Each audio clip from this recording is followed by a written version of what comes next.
What's up, everyone? This is Noa Dalzell with a Thursday edition of You Got Boston, and I'm here with my former colleague, Jack Simone of Bout Them Celtics. How are we doing, Jack? You love saying former. It's like you take I love pride saying in the them. fact that I no longer work for Celtics log. I'm good though. I'm happy to talk basketball. I mean, that's kind of all we do at this time of year, but always happy to do it. Glad to be back. Yeah, and also I feel like we didn't talk about this game yesterday because our seats were so far apart on press row. So this can be our first time really kind of breaking down what happened in the rare Celtics loss. But I did title this video 3 early encouraging things about the Celtics because I feel pretty encouraged about the team regardless of the 2 losses. I almost don't know that I'd feel that much better if they were 9-0 and just blowing teams out because eventually things are going to go wrong anyways, and so it's like you don't need them to hit that like super hot streak. That's my personal spin on things. Maybe it's toxic, but yeah, just figured we'd spend some time today answering questions, seeing what the people want to hear about, and then I was going to share kind of the things that I find most encouraging early on here, and then Jack, curious for your thoughts. And I guess it's a little bit ironic because we're fresh off of maybe the worst loss of the season. How would you compare this one to the Pacers loss? I think it's all relative. Actually, Sam and I, for How About the Celtics, did our video for tomorrow, and it was a lot of like how I don't want to say unlucky, but like you look at the numbers, the Celtics took 20 wide open threes of their 54, as in defenders were 6+ feet away, and they made 5 of them, which is just not like something that the Celtics team usually has to deal with. The offensive rebounds, the bad break. So I think as bad as it was in the first half, and it wasn't great. Like the Warriors played phenomenal defense, and the Celtics didn't adjust well, or as well as you'd like to see them. I still do think they did a better job than what it might have looked like, at least from a numbers perspective. And we know Joe likes to look at that, but I mean, since there were only 2 losses, I actually might say that the Pacers one was slightly worse, just because I think the offensive variation in this one could have made up for it, but the defense in that Pacers game looked really bad, and I think defense being bad is more concerning than offensive variation. But at the end of the day, the Celtics are 7-2. They're on a 64 win pace still, which is exactly what they won last season. So I think worry is probably the sub headline to the encouraging things, which is the literal title. Yeah, I figured we could all use some encouragement. Yeah, I feel like the storyline with the Pacers game, we did, the post game show on that, and I honestly felt like I couldn't even think about the loss because the big takeaway was Neemias Queta and his impact on that game down the stretch, and it felt like a turning point in the amount of trust that Joe Mazzulla was going to have in him, and maybe even just the amount of confidence that he would have in himself. And so, like thinking about that Pacers game, I was like, okay, so the win column is like ultimately not going to matter in the scheme of things, but the fact that we may have just found a real legitimate backup center / maybe even a future, down the road, a starting center, for this team, who knows? That felt like the story, and certainly the fact that, that has continued. It wasn't just a one-off. He had a really pivotal role these last 4 games. So yeah, I think I guess that's kind of a segue to my first encouraging thing, and I think the entire world is excited by Queta. And I was talking about this with Bobby Manning yesterday, but I feel like there's something about him beyond just his impact on the game that just makes him like a crowd favorite, and that has its own kind of secondary impact. Do you feel that as well? Like just at TD Garden Yeah. yesterday, that he has this like just the kinds of plays that he makes. We don't see a ton of those in Boston. Like it just feels like there's another layer to it. I think it's similar to why Rob was super popular. Just you don't really get the explosive dunks. You don't really get the crazy blocks. Like that's not really the MO of this Celtics team. It is, we're gonna pass the ball, we're gonna shoot a bunch of threes, and we're just gonna play good team defense. Like the Celtics last year, I know didn't force a ton of turnovers. Right, they're just a very solid team all around, and they effectively play the math that they're going to beat you by the threes they take and the defense they play. But Neemias Queta sort of, I don't want to say breaks the mold, because he's consistently getting better at playing within that system, but the fact that he can get a snatch block in the first quarter and then play perimeter defense on the Steph Curry, and then throw down an alley-oop and transition off a putback, or not an alley-oop, but a dunk and transition off a putback in the fourth. Like those moments are something you get a lot from a team that is, I feel like emotionless is the wrong word, but generally pretty like level-headed, doesn't really get too high, but obviously doesn't get too low, which is the good thing. But Nimi like provides that extra oomph, and I feel like fans appreciate that. Yeah, I think there's something to the word emotionless. Like the media, the fans, they like the drama. The last night was a perfect example, like the Olympic storyline. And The dramatic pause before announcing Steve Kerr's name and the place going really, that was as loud of boos as you'll see in introductions. And then, nobody really gave fodder to it. Like Tatum's not going to say anything about it. Jaylen Brown's the only one that will play the game with us a little bit. Like he'll drop the lines, he'll feed into it. But for the most part, it's a team that kind of they stay out of controversy, out of the spotlight, and they also play in a really kind of humble way as well, if that makes sense. And I think Queta just has a flair to him on the floor. And a couple of those putbacks, he had 4 dunks yesterday. 3 of those were actually like pretty wild. Like the one, there was the Al Horford follow-up one, and then in the fourth quarter he had 2 that it changes the complete. I honestly thought they were up by like 10 at one point just because the energy was so high, and then I was like, oh, the Warriors like actually keep hanging in there. But I'm just looking through the comments here. I think first of all, the fact that they won the championship last year is going to make us have a very different take on a lot of these early losses, because nobody's going to be like, this shows us X about this team, where like they're not going to be winners now moving forward. That's just the reality of it. Obviously, if they start losing like constantly, then that would change things. So totally resonate with that. And then Tom, absolutely. The thing with me is that I predicted high ceilings for like half the bench players. So I was going to win regardless, but certainly Queta is a guy that I've been really excited about since he was in Maine last year. And just since he got to Boston, I think a lot of people were positively surprised and impressed by what he was able to do. Jack, I forget, where did you land on Queta preseason? Did you think that this was coming? I was relatively low. He's definitely proving me wrong based on what I thought. Like I thought, and I mean, I don't think it was crazy to think like Tillman and Cornette played better than him in the preseason. They just looked more consistent. They looked more comfortable. Yeah. That couldn't be further than the case. Now I still think that the floor of Cornette is still higher than the floor of Queta. I think that is slowly that gap is slowly closing. Because like even yesterday, Nemi wasn't perfect. Like he was awesome. He had the huge plays, but like defensive rebounding wasn't great at times. There were points where he missed wide open shooters on the perimeter. Like he doesn't pass out of the post really. So like there are definitely flaws, and I think those flaws are mitigated with Luke, but it is inevitable and I think inarguable at this point that the ceiling of Queta's impact is greater than the ceiling of Luke's impact. And that's not saying Luke's not a good player. I think he is, and I still think the Celtics are to go to him. But I was definitely lower on Queta because I was concerned with what we saw in the preseason relative to how he could play with the starters a lot. But he's fit in really well. He's given them nice punches so far. And I think he's one of the – I don't know if he's like a leader in plus minus, excuse me, just because he doesn't have the minutes.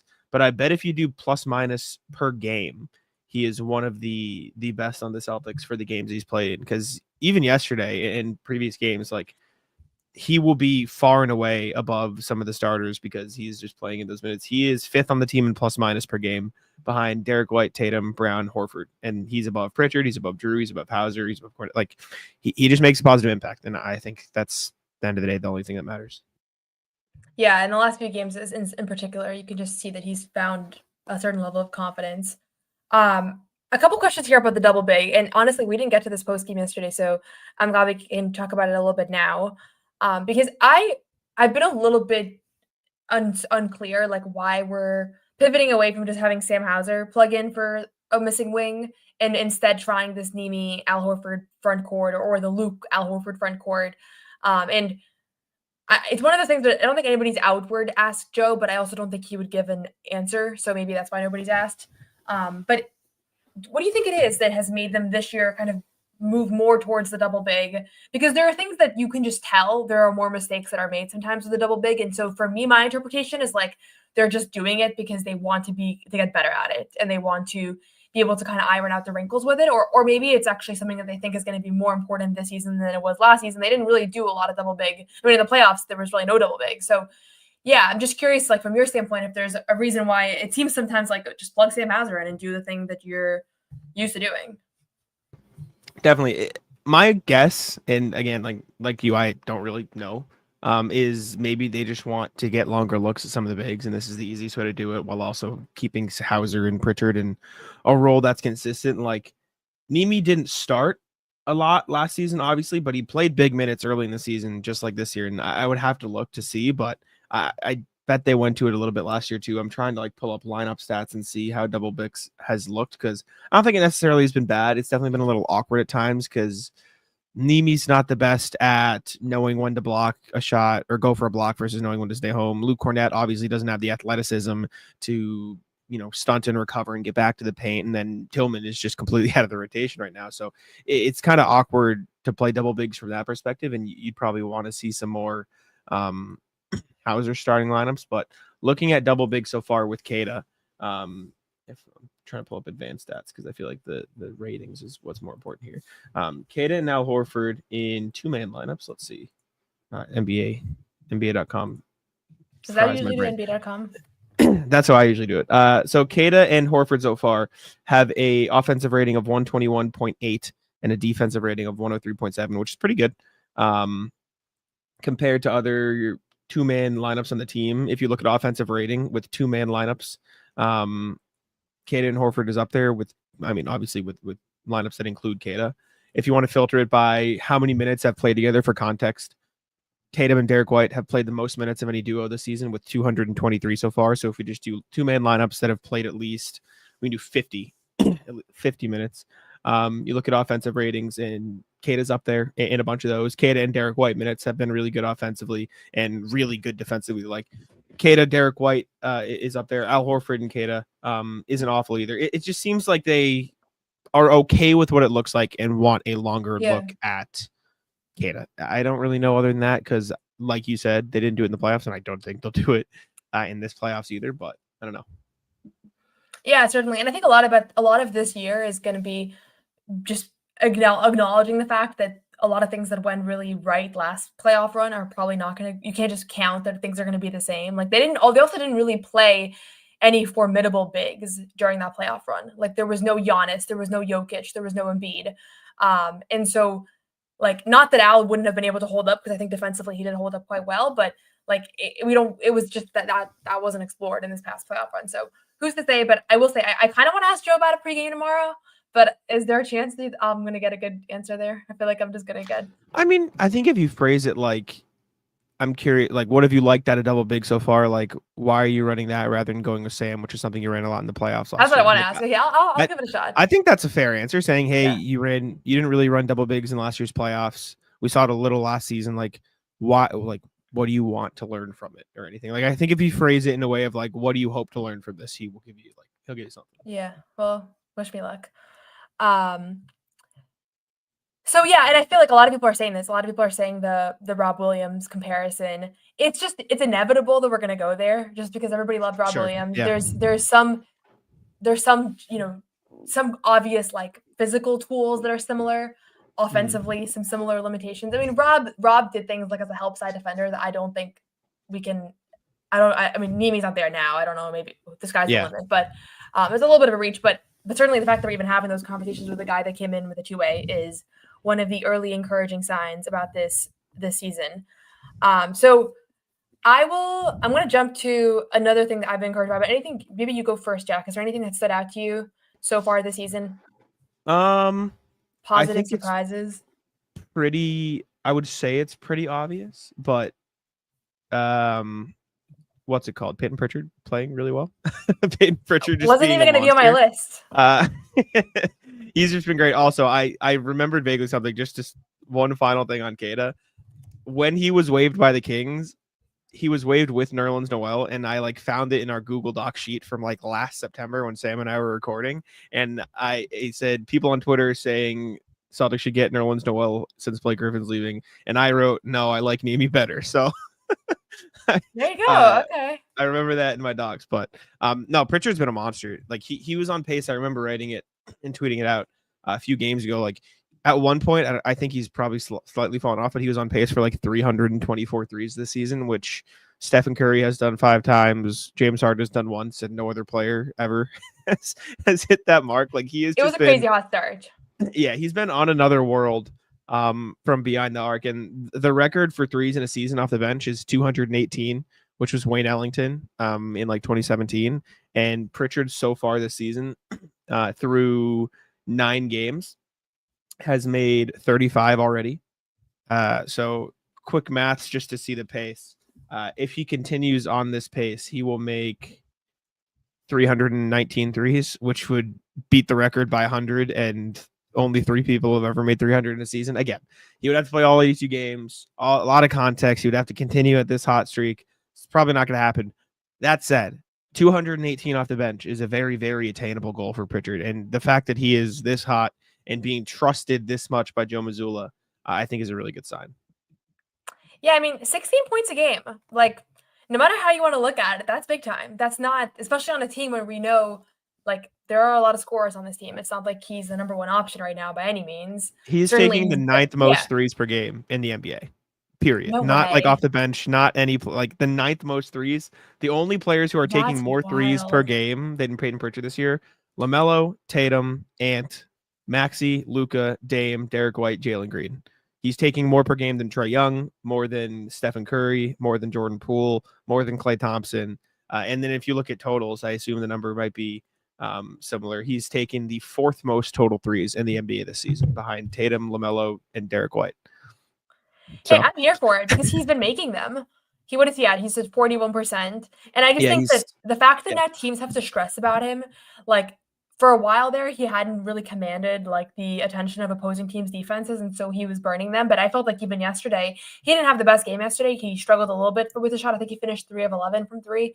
But you could tell the Warriors made him a focal point. Like they were not going to allow him to do the things that he did against the Bucks and the things that he's been kind of doing every other game now. And just that in and of itself, it's like if you're going to have to worry about Pritchard coming off the bench and lighting you up, then it's like who else do you have to, what are you compromising there? Because you're giving something up constantly. We talk about that all the time. And yesterday, that was the best defensive performance I've seen against the Celtics in a really long time.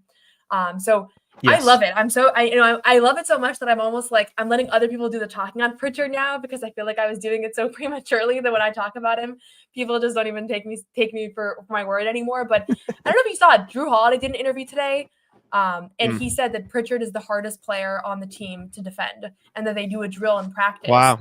And that it's Pritchard going full court and everybody takes turns guarding him, and that Drew said he's the hardest player on the team to defend. So it's so funny. Also, Shroom, we are live. Yeah. Just to answer the person who thinks we're pre-recorded right now. But no, dude, watching Pritchard get guarded in like those late game situations with like 5 seconds left is what I can imagine those drills, like the full court drills being like having to know he's quick enough to get by you for a layup. So you can't completely press him. If you don't completely press him, he's going to pull up from the logo and he's going to make it. Like the ability to step back, the ability to go between the legs and shift. He has a side step to his game now. He has a little turnaround, mid-range shot that he's shown off a few times. He can dribble under the hoop like TJ McConnell and then go up on the other side. Like he's incredible. And for what it's worth, teams have attacked him on defense this season too, and he's held up really well. I think the Bucks did it a lot in that one game, and even Giannis was on him a few times. And obviously, he's gonna get back down. He's not gonna be perfect. He's just small. That's just how it's gonna be. But he held his ground enough for the Celtics to send help and/or force a pass and/or force a tough shot. So he is fully earned the trust of everybody, offensively and defensively. And I mean, like I said, he's taking that many shots per game, and on a Celtics team with Jayson Tatum, Derek White, Drew Holiday, Jaylen Brown, all this stuff per game, Peyton Pritchard is averaging, if I had to guess, the 4th most shots on the team. I don't know that for sure. I'm going to check now, but yeah, the 4th most shots on the team behind Jalen, Tatum, Derek, and then it's Peyton Pritchard. Like that's insane. That is insane. And obviously like Jalen and Porzingis being back in the mix is going to change things. I still think Hauser needs more touches. Like he took 5 shots last night. Yes. And I used to feel last season that how many shots Hauser was taking was representative of how good the offense was running a lot of times. Like Hauser getting a lot of good looks was a good sign for the team's ball movement in general. And there was a couple of times where they missed him.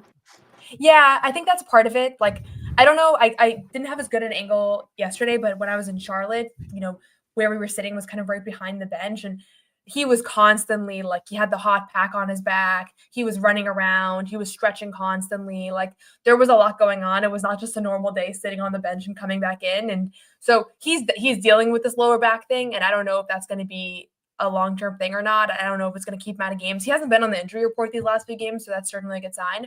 But I don't know if that's why he has not been shooting or scoring as much. Part of it is also like I do think Pritchard is being more aggressive. And last season when the two of them were in, like Hauser was the one that got more looks. But you want Hauser to get some more of those as well. And they need it. Like I think that was one of the things they were missing yesterday was they needed points from some other guys. Tatum and Derek White held their own, but they needed it a little bit more from somebody else. And he was one of the guys where it could probably take a few. And he had one where Neemi didn't find him. Did you see that one where Neemi got a couple off? This is the one I was talking about. He was so mad. He was like, "Oh my god!" Yeah. You saw it? We looked at that on the pod this morning or last night. Like we watched the replay. I could find it right now if you want to watch it on the stream because I remember exactly what it No, was. I yeah, could pull it find it in the on. box score. I'm not tech savvy enough Um, for that, but if you know how to do it. Here, I got it. Of course I do. Of course. It was. It's. I said it on the pod, and again, I don't want this to turn into like Neemi is bad. Neemi has been objectively super No, impactful, having a we were great praising season so Navy. far. Neemi is simultaneously a non-passer out of the post and also not a good post scorer, which is just not a great combination to be once he gets the ball down low. But this is this it? No, I think it's a different one. I remember he got an offensive rebound, so that's the stat I have to go to. He got an offensive rebound, and Sam Hauser is sitting there, and then you can just see him go like this after the play is over. It's a really unfortunate That's how I image, but feel when you don't a pass to me out funny of the image. post, Jack. We're not doing that. We're not doing that. I have to scream at you to shoot the ball. I am saying, shoot it, please. This I is, never I make it believe when this is people the yell at play. me. Is my Okay, screen let's sharing? see. You have to add it, I have but to I add can it. share Okay. it. Yeah. So Let's this see. is the play. Neemi gets blocked here, and then he gets the ball in the middle of the floor, and That's Sam Hauser. Hauser is just as wide He open could as you not be can more ready to possibly go. be, and just unbelievably wide open. And he gets another rebound. He's open again. And Neemias goes inside, and then look at Hauser's face. Hauser is okay. To be fair, though, Hauser is so expressive. Like this is Yeah. this is a rare moment where it's like not like anti somebody, but it was like obviously Neemi was the receiver of that facial expression. But do you notice like when he gets scored on, he's like always so dramatic. He has his hands on his face. Like I kind of like it because I'm like you can't say he's not trying. But yeah, I mean that's going to be a place of growth for him, and I think like say anything about Queta is like we're not watching a finished product, and I think that's why fans are so excited about him. Is that when you're watching Luke for all the good things that he does, and he's had some really good games this season, so I don't want to disrespect Luke, but you're assuming that you're watching a finished product. I think he's 30. He's been in the league for a while now, and so yeah, the fact is that like with Neemi, it's like I see stuff like that. I'm like, okay, he'll figure that out. He'll get better at that.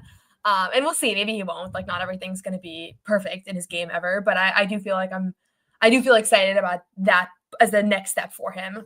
And it's hard. I feel like this happens a lot with these really young, natural athletic bigs is that they get the offensive rebound and it's like they just get so excited.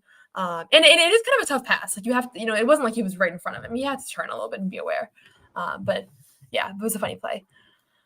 Okay, so we did Neemi as one of the pluses. We did Peyton Pritchard. I got a question here. I've been pushing this agenda. I actually don't know your take on this, Jack. So let's hear. Do you think Derek White will make the All-Star game? I have a very strong take here. You can probably guess it, but let's hear yours. Normally I would say no, but the Bucks and the Sixers are really bad right now. So if you cut like those All-Stars out of the picture, because if the Bucks, I mean, Giannis will be an All-Star just because of the popular vote, right? I don't think Dame gets in with the coaches if they are not in the playoff picture. Maybe he does. Embiid will probably get in with the voting. I don't think Maxey will get in if he, they're that far out of the playoff picture. And Maxey's missing a few weeks here. I don't know if you saw that. Yeah, so he'll be out. I do think it gets tough because I think the Cavs are going to have at least 2 All-Stars just from the early returns we've seen. Obviously, it's been 10-ish games, less than 10 games, but whatever.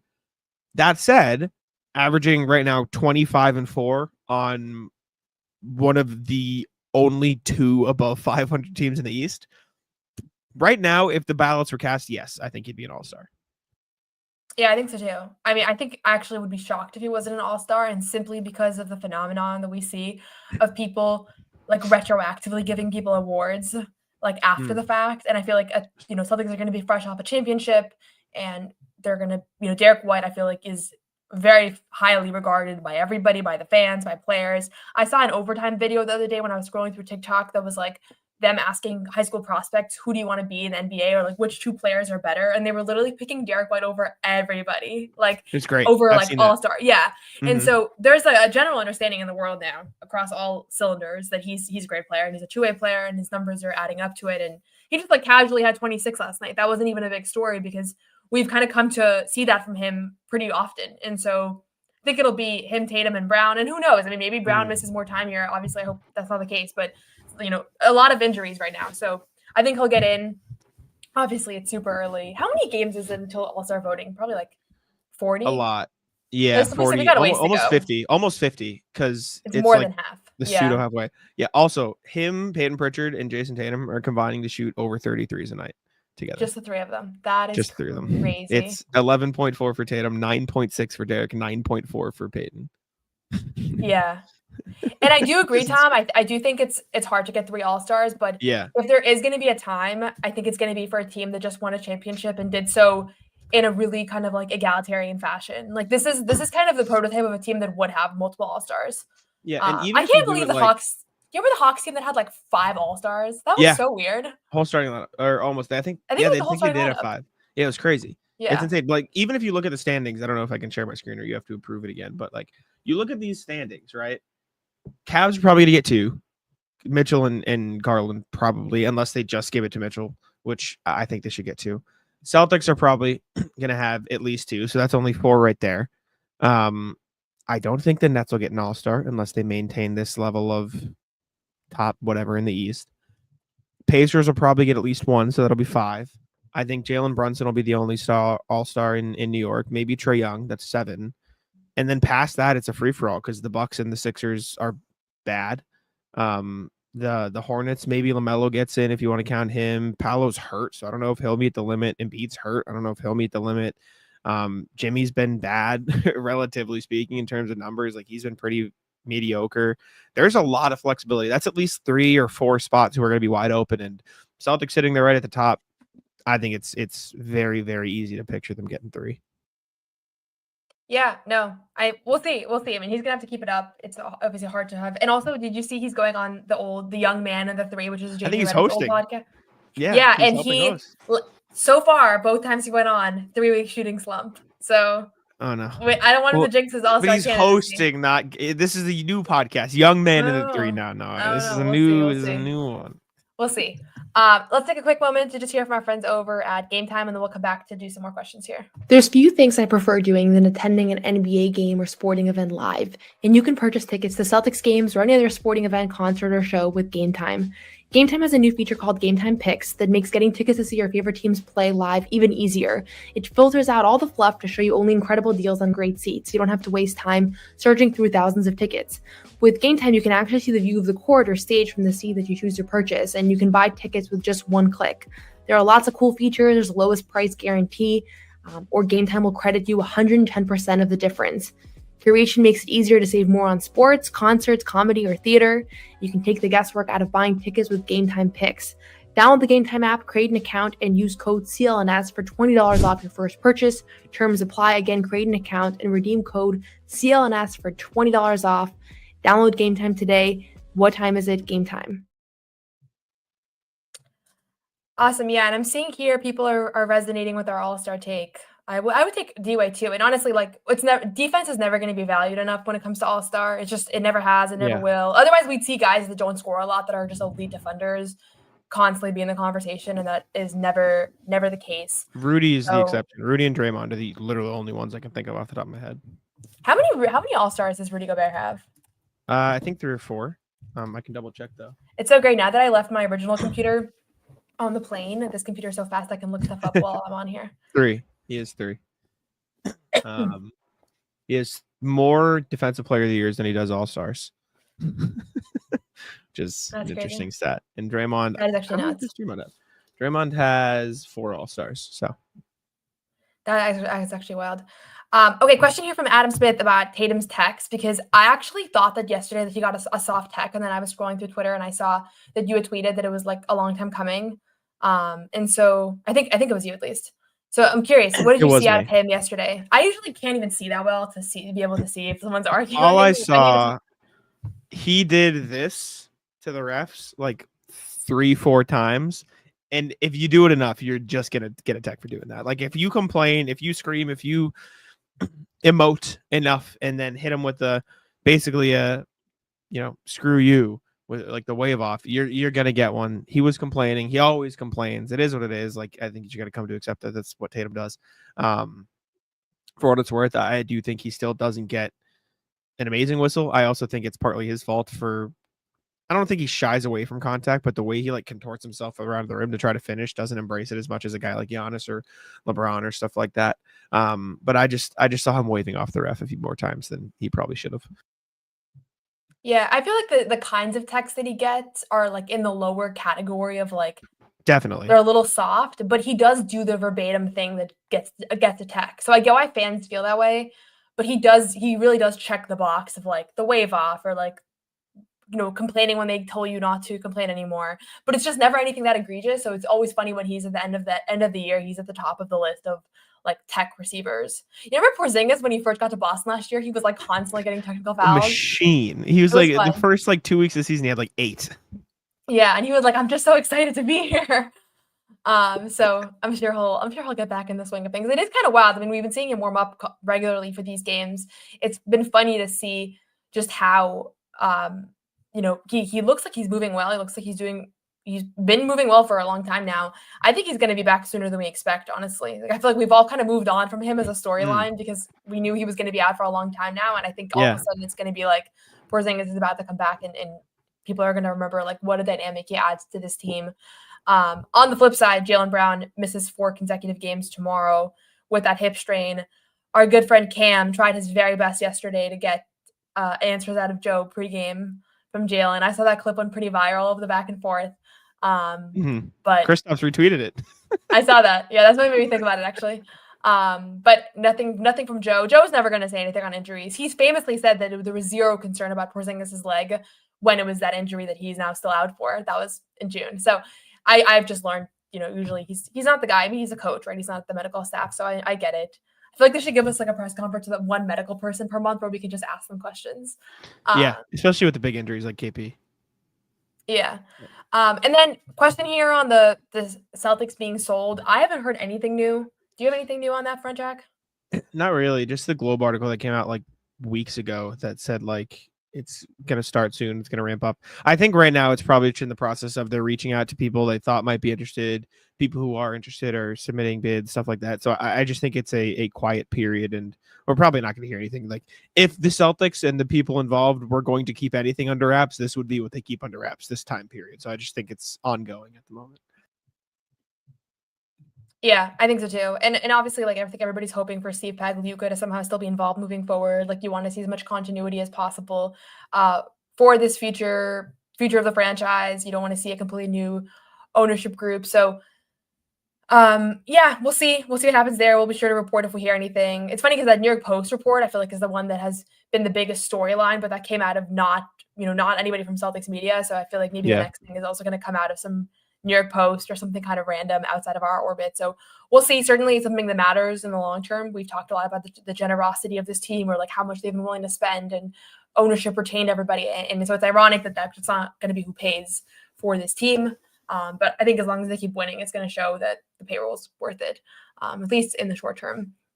I just want a quick message from our friends over at Prize Picks. Prize Picks is the best place to get real money sports action with over 10 million members and billions of dollars in awarded winnings. Prize Picks has made daily fantasy sports accessible to all. You can pick more or less on at least 2 players for a shot to win up to 100 times your cash. Run your game all season long on Prize Picks. For me, I would go over on Jayson Tatum, who we can talk about for our last portion of the segment here. I feel like he's just going to continue to put up big numbers. What did he have yesterday? He had, what did he have, 32 yesterday? 32 points on 10 of 20 shooting. It would not be more tomorrow. I feel like he's going to continue to shoulder some of the load here.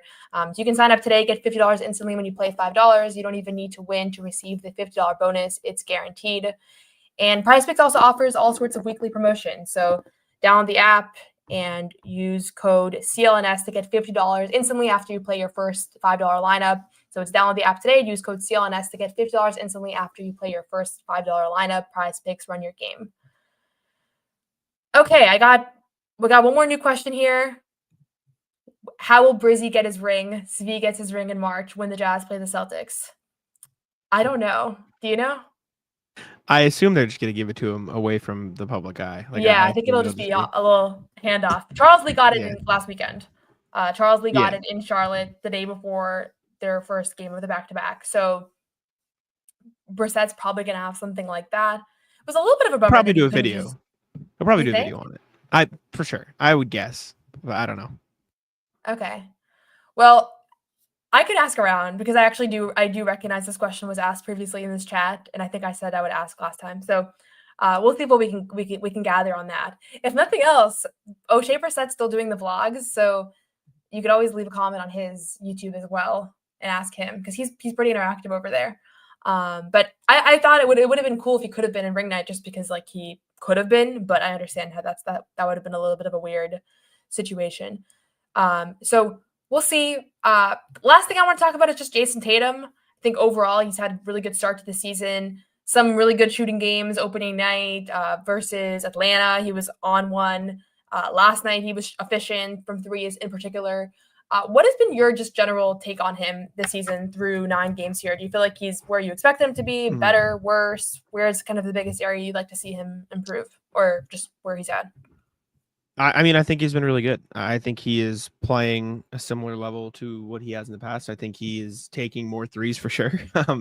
Definitely ramped up his 3-point volume, but the percentage is down a little bit. But I think people have to accept the reality that he is just a streaky shooter, and that's probably not going to change, regardless of if the mechanics look better, which I do think they look better. I think every once in a while you see him slip into that pull up. I still think he takes maybe a few too many dribble. I'm going to pull up. I'm going to force my shot here. But I mean, I brought up the stat. I know Bobby Kravitsky tweeted it too. Like Tatum had 14 potential assists against the Warriors, and he had 2 assists on the game. So sometimes that part of his game won't be accentuated as much by the box score. Joe does not like the fact that potential assists are not in the box score. He makes that very clear to us. So I think Tatum does a good job of working out of double teams, and for all of the, what's the word? For all of the bad shots, for all of the misreads, all that stuff, this dude is seeing more double teams than a lot of players in the NBA. You saw the Warriors do it last night. You saw the Pistons do it at times. You saw the Pacers do it. Like, they'll just double team him, and they'll live with the result of whatever happens after that. Because for as great as Derek White, Peyton Pritchard, Drew Holiday, Jaylen Brown are, these teams are more scared of what Jayson Tatum would do to them. Still wish he could work in the post a little bit more. Still wish he could get to the basket, stuff like that. But it is what it is. And also, for what it's worth, he's averaging 4.8 assists and 2.7 turnovers, which isn't like incredible. It's not amazing, but you look at other guys around the league. Anthony Edwards, 3 assists, 3 turnovers. LaMelo Ball, 6 assists, 5 turnovers, right? Like, even Luka is 8 and 3, which is slightly better because the assist numbers are up, but he's just a real solid player. So no complaints. Yeah, and I saw he's been very efficient at home in particular. Through 3 home games, he's shooting 48% from 3. So, and that's been true for him last year as well. I think his splits were better at home.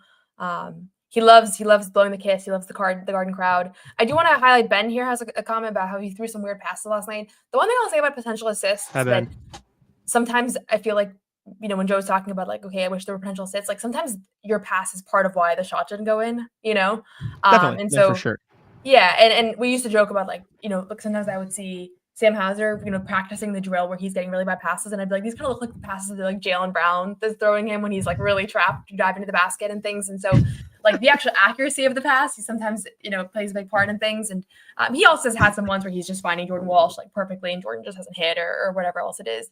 And I think the bigs have gotten some tough passes just across the board. There were some Bosch alley-oops. They'll get better. There's some new connections being formed there. So we'll see. But yeah, I think across, generally speaking, you have to be happy with his performance. He had a couple of defensive like slip-ups yesterday. The Buddy Hield one was pretty bad when I rewatched it. I didn't realize how egregious it was at the time, where he really just fell asleep. But it's part of the game. It happens. We've seen everybody do that at various points. Even Derek White the other day, didn't really close out on Siakam enough, going in, down the stretch there. He had that 3. Jaylen Brown certainly has had his moments of getting backdoor cut or losing his guy. So, yeah, I think you have to be happy with his. I mean, at the end of the day, he's the 3rd leading scorer in the league right now, 30.2 points per game. And he certainly benefited from some of the absences here, but he's been able to step up to the plate. So, will be fun to continue to watch him. Jack, anything you want to plug before we wrap up here? Anything you're working on? Watch the podcast Celtics. Make sure you can find my written work at Harvard Houdini. And yeah, that's about it. Thanks for having me on again. Oh yeah, we still haven't played. I know that people want to see some 1v1 I get this highlight. every pregame. I get this question every pregame. We got to schedule it. Yeah, every time. Okay. Cam was asking the Well, other I had night. my Our finger pregame thing show was for a while. asking. I don't know if you remember. So, Of course, yeah, I'm sure. yeah, we'll do it soon. We'll do it soon. We Now that need I'm back cameras though. We shook on it. I'm only doing I it if there's know. cameras there. But Only right if now, there's my cameras. reputation is. I like my reputation right now. It's like there's that I one clip don't. of me getting a rebound over you. I don't really want to Yeah, mess with it. there will be a camera there. I'll bring it myself. Okay. Okay, thanks everyone. We'll have more this weekend. We'll have post game tomorrow on CLNS. Subscribe to You Got Boston if you're not already. Subscribe to How About Them Celtics if you want Jack's pregame and post game coverage as well. And we'll have a Garden Report post game show after Brooklyn Nets live from the Garden tomorrow. So thanks everyone. Have a good rest of your evening, and we'll catch you next time.